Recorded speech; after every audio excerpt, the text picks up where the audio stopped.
Mnogim jedinstvenim biljnim i životinjskim vrstama u Crnoj Gori zbog lošeg upravljanja prijeti istrebljenje.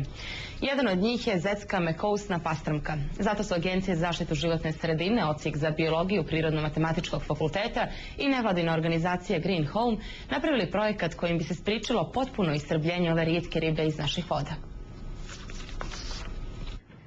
Prekomjeran ribolov i pecanje tokom zabrane doveli su do toga da je mekusna pastrmka, jedina riba koja je već 30 godina zaštićena zakonom, skoro istrebljena iz naših voda. Ova vrsta, nažalost, nije jedina jer Crna Gora bilježi trend smanjenja riblje populacije.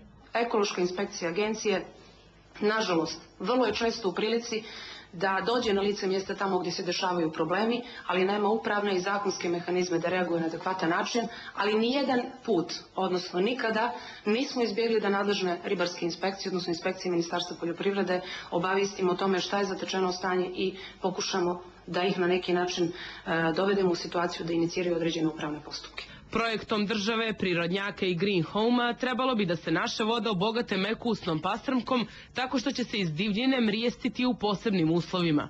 Od 1000 jaja oplođenih u divljini teško da bi 20 jedinki doživjelo da poraste i da dođe do polne zrelosti. Na ovaj način kontrolisanim uslovima namjera nam je da podignemo to i ako bismo uspjeli od 1000 jaja mrijesta, da podignemo 400 mladih jedinki i da ih vratimo u zetu. Primjeri prekomjernog lova, ribolova kao i nedozvoljene eksploatacije biljnih vrsta, mnoge su vrste upravo dovele do praga kada ih je jedino moguće uz pomoć društva i države vratiti na mapu biološke raznovrsnosti. Jedan od razloga izumiranja rijetkih biljnih i životinjskih vrsta u Crnoj Gori je i to što ne postoji kvalitetna baza podataka na osnovu kojih bi se donosile odluke u oblasti zaštite životne sredine.